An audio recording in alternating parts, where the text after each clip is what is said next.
గత బీఆర్ఎస్ హయాంలో నిర్మించిన కాళేశ్వరం ప్రాజెక్టు అవినీతి అవకతవకల ఆరోపణలపై కాంగ్రెస్ ప్రభుత్వం సంచలన నిర్ణయం తీసుకుంది. తాజాగా ముఖ్యమంత్రి రేవంత్ రెడ్డి అధ్యక్షతన జరిగిన మంత్రిమండలి సమావేశంలో ఈ అంశంపై చర్చించింది. ఈ క్రమంలోనే కాళేశ్వరంపై జ్యుడిషియల్ విచారణకు కమిటీని ఏర్పాటు చేస్తూ నిర్ణయం తీసుకున్నారు. సుప్రీంకోర్టు మాజీ న్యాయమూర్తి పినాకిని చంద్రఘోష్ అధ్యక్షతన జ్యుడిషియల్ కమిషన్ ఏర్పాటు చేయాలని రాష్ట్ర మంత్రివర్గం నిర్ణయించింది. జస్టిస్ చంద్రఘోష్ గతంలో లోక్పాల్గా ఏపీ హైకోర్టు ప్రధాన న్యాయమూర్తిగా వ్యవహరించారు. కాళేశ్వరం ప్రాజెక్టు విచారణ నివేదికల సమర్పణకు గాను ప్రభుత్వం 100 రోజుల గడువు విధించింది.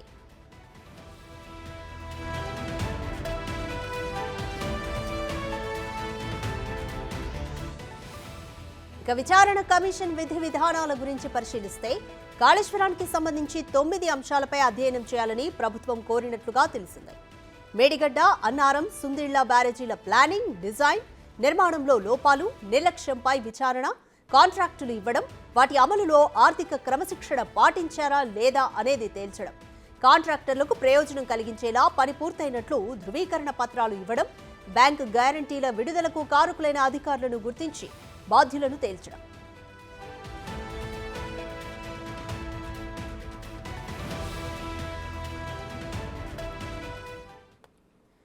మోర్ డీటెయిల్స్ మా ఇన్పుట్ ఎడిటర్ పవన్ కుమార్ అందిస్తారు. పవన్ కుమార్, ఇప్పుడే కాళేశ్వరం ప్రాజెక్టుకి ఇప్పటికే ఎన్డీఎస్సీ బృందం కూడా విచారణ జరిపించింది, నివేదికను ప్రిపేర్ చేసే అంశంలో ఉంది. అయితే ఇప్పుడు మళ్ళీ తెలంగాణ సర్కార్ జ్యుడిషియల్ విచారణకు కూడా డిమాండ్ చేసింది. ముఖ్యంగా 9 అంశాలపై నివేదిక కావాలంటూ కూడా కోరుతుంది. Complete details. వాస్తవానికి కాంగ్రెస్ పార్టీ మొదటి నుంచి కూడా కాళేశ్వరం పైన సంచలన ఆరోపణలు చేస్తుంది. కాళేశ్వరం ప్రాజెక్టు పైన పేరుతో పెద్ద ఎత్తున ఆర్థిక అవకతవకలకు పాల్పడుతున్నారు. కాళేశ్వరం ప్రాజెక్టు నిర్మాణం పేరుతో కోట్ల రూపాయలు అటు కల్వకుంట్ల చంద్రశేఖరరావు కుటుంబం దోచుకుంటుందనే ఆరోపణలు చేశారు. అయితే ఎన్నికల సమయంలోనే అటు కాళేశ్వరం మేడిగడ్డ ప్రాజెక్టు కుంగుబాటుకు గురైంది.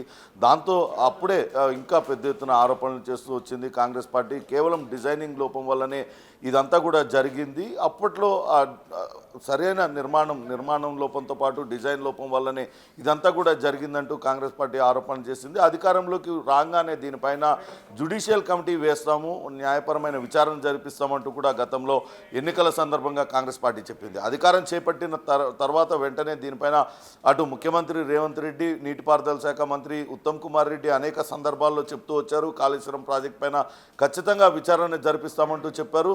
దీనికి సంబంధించి సిట్టింగ్ జడ్జితో విచారణ జరపడానికి ముందుగా నిర్ణయించుకున్నారు. కానీ అవకాశం లేదంటూ హైకోర్టు చెప్పడంతో ఇప్పుడు సుప్రీంకోర్టు మాజీ న్యాయమూర్తి కోల్కతాకు చెందిన పినాకిని చంద్రఘోష్, ఈయన ఉమ్మడి ఆంధ్రప్రదేశ్కు ఆయన గతంలో ప్రధాన న్యాయమూర్తిగా పనిచేశారు. ఆయనను ఇప్పుడు ఈ కమిషన్ చైర్మన్గా నియమించారు. 100 రోజులు గడువు ఇచ్చారు.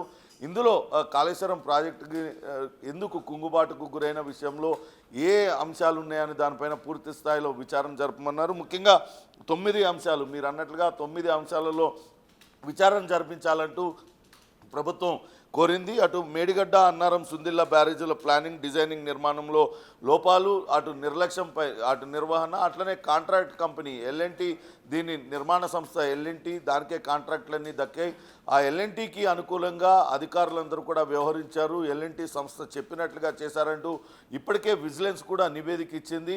అటు నిర్మాణం పూర్తి కాకుండానే నిర్మాణం పూర్తయిందన్నట్టుగా ఒక సర్టిఫికేట్ ఇవ్వడం, తర్వాత మరొక పని ఉంది, మిగిలే ఉంది, చేయండి అంటూ వాళ్ళకి చెప్పడం, తద్వారా ఆ మెయింటెనెన్స్ టైం కూడా ల్యాప్స్ అయిపోయిన పరిస్థితి చూసాం. ఇప్పుడు అటు మేడిగడ్డ ప్రాజెక్ట్ కుంగుబాటుకు సంబంధించి రిపేర్లు పనిచేయడానికి ఎల్ఎన్టీ నిరాకరిస్తూ వస్తుంది. ఇదంతా కూడా అధికారుల నిర్లక్ష్య వైఖరి కారణంగానే ఇదంతా కూడా జరిగింది. దానికి సంబంధించిన అంశాలపైన విచారణ జరిపించాలంటూ కోరారు. అట్లనే కాంట్రాక్టర్లకు ప్రయోజనం కలిగించేలా అప్పట్లో ఉన్న అధికారులందరూ కూడా పనిచేశారు. పని పూర్తి కాకుండానే పని పూర్తయినట్లుగా ధృవీకరణ పత్రాలు ఇవ్వడంతో పాటు దాదాపుగా 1500 కోట్ల రూపాయల బ్యాంక్ గ్యారంటీలకు విడుదల చేశారు. దానికి సంబంధించి ఎవరు కారకులు, అప్పట్లో ఈఎన్సీగా పనిచేసిన వెంకటేశ్వర్లా, లేకుంటే అక్కడ కాంట్రాక్ట్ వ్యవహారాలకు సంబంధించి ఎవరు ఇదంతా కూడా చేశారు, ఎవరు ఒత్తిళ్లతో బ్యాంక్ గ్యారంటీలను రిలీజ్ చేశారు, వీటికి సంబంధించిన విచారణ జరపాలి. అలానే ఆపరేషన్ అండ్ మెయింటెనెన్స్లో అటు నీటిపారుదల శాఖ అధికారులు ఎందుకు నిర్లక్ష్యం వహించాల్సి టైమ్లీ ఎందుకు కాంట్రాక్ట్ సంస్థతో వాళ్ళు ఆ మెయింటెనెన్స్ చేయించలేకపోయారనే దానిపైన కూడా విచారణ జరిపించాలి. అలానే అటు కాంట్రాక్ట్ సంస్థల నిర్లక్ష్యము, వాళ్ళు చేసిన ఆ లోపాలపైన కూడా విచారణ జరిపించాలంటూ చెప్పారు. క్వాలిటీ కంట్రోల్ అండ్ మానిటరింగ్ అంశాలపైన విచారణ జరిపించాలి.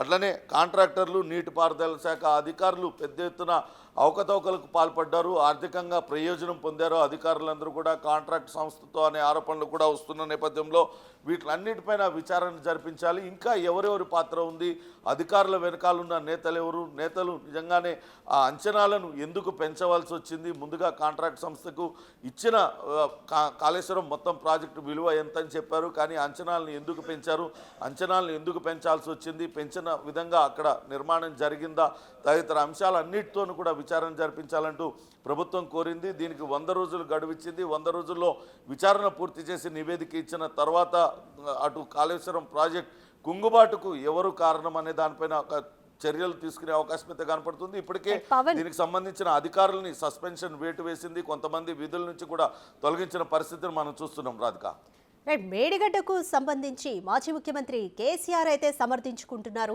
2-3 పిల్లర్లు కుంగినంత మాత్రాన ఇంత హడావిడి చేయాలా, భూమి బద్దలైనట్టుగా హడావిడి చేస్తున్నారు అంటూ కూడా ఆయన సమర్థించుకుంటున్నారు. మరొకవైపు చూస్తేనేమో కాగ్ రిపోర్ట్ కానీ ఇటు సిబిఐ కూడా స్వయంగా ఇన్వాల్వ్ అవుతామంటూ కూడా పిటిషన్ వేశారు హైకోర్టులో. సో వీటన్నిటికీ ఏ విధంగా సమాధానం చెప్పబోతుంది అనుకోవచ్చు బీఆర్ఎస్? మొదటి నుంచి కూడా మేడిగడ్డ ప్రాజెక్ట్ కుంగుబాటు పైన అటు బీఆర్ఎస్ ఆత్మరక్షణ వైఖరినే ప్రదర్శిస్తూ ఉంది. అక్కడ మొదటగా కాళేశ్వరం ప్రాజెక్టులో కుంగుబాటు జరిగినప్పుడు, మేడిగడ్డ బ్యారేజ్ కుంగినప్పుడు అక్కడేదో విద్రోహ చర్య జరిగిందంటూ 2 పోలీస్ స్టేషన్లలో ఫిర్యాదు చేయడం, ఎవరో కావాలనే కూల్చివేశారు అనే ఒక చర్చను లేవనెత్తే ప్రయత్నం అయితే బీఆర్ఎస్ చేసింది. ఆ తర్వాత అక్కడ చిన్నగా పగుళ్ళు రావడం సహజం. కాళేశ్వరం ప్రాజెక్ట్ అనేది దాదాపుగా 300 కాంపోనెంట్లు, 300 పిల్లర్లు ఉన్నాయి. అందులో 1-2 పిల్లర్లు కూలితే పెద్ద కాళేశ్వరం ప్రాజెక్ట్ అంతా కూడా కూలిపోయినట్టుగా రాద్ధాంతం చేస్తున్నారంటూ అటు అధికార పార్టీపైకి ఎదురు దాడికి దిగుతుంది. వాస్తవానికి కాళేశ్వరం ప్రాజెక్ట్ కుంగుబాటుకు గురి కాగానే నేషనల్ డ్యామ్ సేఫ్టీ అధికారులు అక్కడ పర్యటించారు. అక్కడ దర్యాప్తు చేస్తున్న విజిలెన్స్ అధికారులు అక్కడంతా కూడా పర్యటించారు. అక్కడ బుంగలు ఏర్పడడానికి కానీ, ఇక్కడ ప్రాజెక్టు అటు కుంగిపోవడానికి కానీ కారణం కింద ఇసుక జారిపోవడమే. అక్కడ క్షేత్రస్థాయిలో చేయాల్సిన భూసార పరీక్షలు ఏవి కూడా చేయకుండా అక్కడ ఇష్టారాజ్యంగా నిర్మాణాలు చేశారు. మొదటి నుంచి కూడా కేసీఆర్ చెప్తూ వస్తున్నారు, కాళేశ్వరం అనేది తన మానస పుత్రిక, తన రక్తాన్ని మెదడును కరిగించి తానే డిజైన్ చేశానంటూ చెప్తూ వచ్చారు.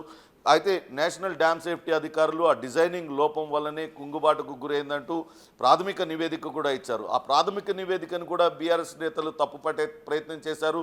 కావాలనే బీఆర్ఎస్ పైన బురద జల్లడానికే నేషనల్ డ్యామ్ సేఫ్టీ అధికారులు ఆ రకమైన నివేదికనిచ్చారు. ఆ నివేదికను మీడియాకి బహిర్గతం చేశారంటూ ఎదురుదాడికి దిగే ప్రయత్నం చేస్తున్నాయి.